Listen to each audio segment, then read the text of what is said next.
welcome back. I am Ben Brashen. You're listening to Brashenomics, and, in light of this whole GoDaddy debacle, it always it is interesting to just talk about service models and keeping perspective on the relationships that you have, and, sometimes you can get so emotional about a relationship and something that could be so small, and I don't even think it's business. I guess it's just relationships in general. But, something so small can set off such fireworks in a business relationship that has been good or a personal relationship that's been good. Wes Jones joins as partner of Homehelper Consultants, and, they've really worked with people to help them through short sales. And again, kind of one of these things that can set off fireworks, right? I mean, people have a relationship with their home, the home values goes down. That can set off a firework to maybe short sell their house. Short sales can be a firework in a conversation. How are you, Wes? Ben, I'm doing great. Thanks for asking. That's a heck of an introduction. Well, let's light some fireworks here, buddy. I think I'd like to hire you to introduce me every single time I go in for a listing appointment. You can. Wes, let's talk about this a little bit, because there's a lot of different conceptions about short sales. You must see the length of a transaction is short sales long. You must see fireworks pop up all the time where it's like, look, stay grounded, or still stay the course. Absolutely. No, we see that all the time. And, when I sit down with people, I say, hey, this thing should, once we've got that offer, it should take us 60 to 75 days to go ahead and negotiate this short sale. But, your average turnaround time nationwide is about 5 months. So things do come up all the time, things that you can't necessarily prepare for. And if we got one little thing that comes up, you've got a value that's off. You've got a second lender who wants too much money. That's going to throw out those timeline expectations and can really throw things from both the seller's perspective or the buyer's perspective. I think you really just need to take a step back and look at the big picture and say, hey, is this really the right thing for me to be short selling my home? Or if you're on the other end, hey, is this really the place that I want to be? And if it's the place that you want to be and the price is right, and you can probably wait another 30 days. And although it's not ideal to, have to wait or maybe, rent for another month or two, that's the way that it goes. And that's the market that we're in. People just need to be flexible and a little more understanding. And I think that if they are, we'll be able to see even more and more of these close. Some people have I guess if you own a home, you have a relationship with it. You sleep there, right? You live in it. Maybe you raise your kids there. You have probably some type of emotion towards your house.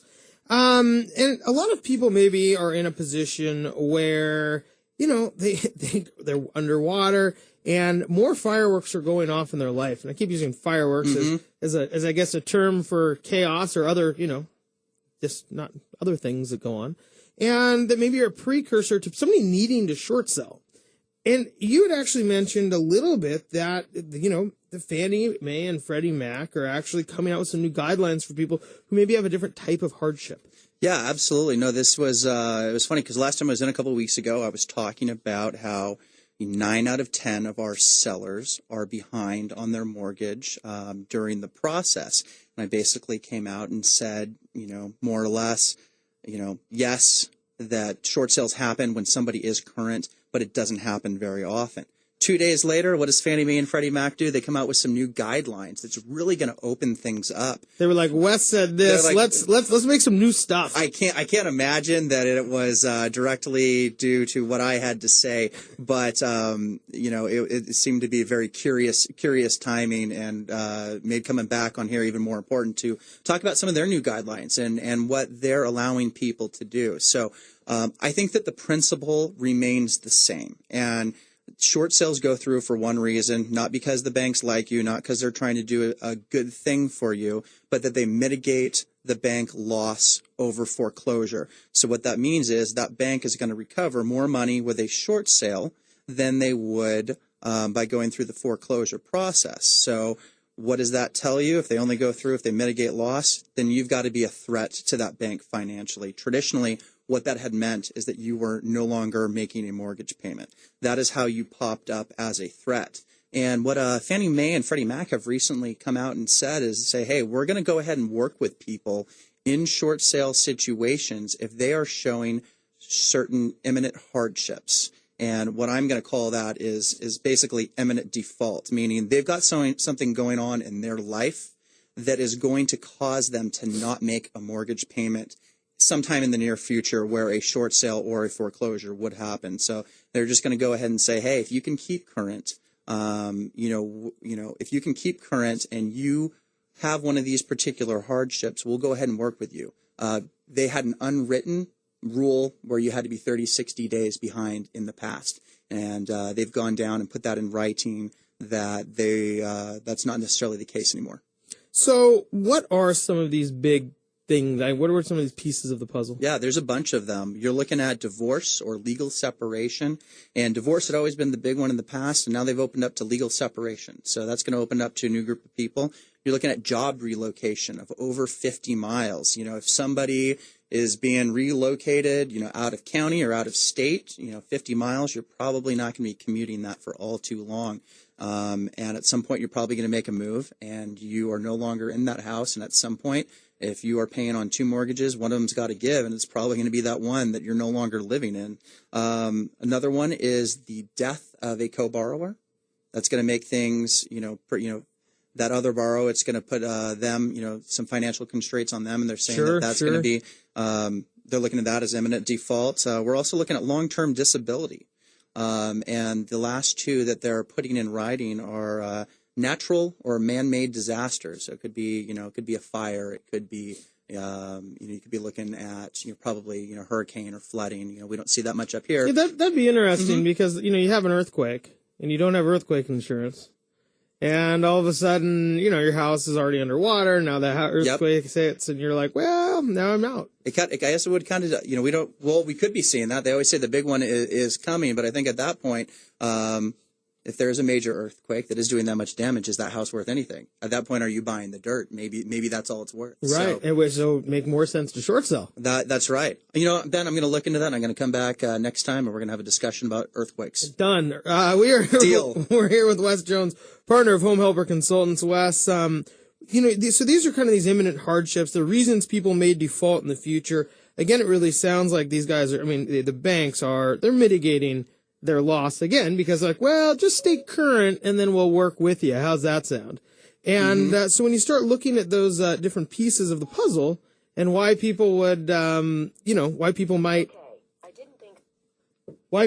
be able to go ahead and go through a short sale, even though the purpose of it may be different, or the reason for it may be different. I guess my point is do you see this continuing down that way? Do you see guidelines continuing to get looser? I think so. I don't think we're going to see major changes because this was a very major change. But what we've seen over the past 2 years is a continued push to short sale properties, and that they do, mitigate the bank's loss. So I think things will continue to loosen up. I've been here in the past. I've talked about these incentive programs that certain banks have out there: Chase, Bank of America, Wells Fargo.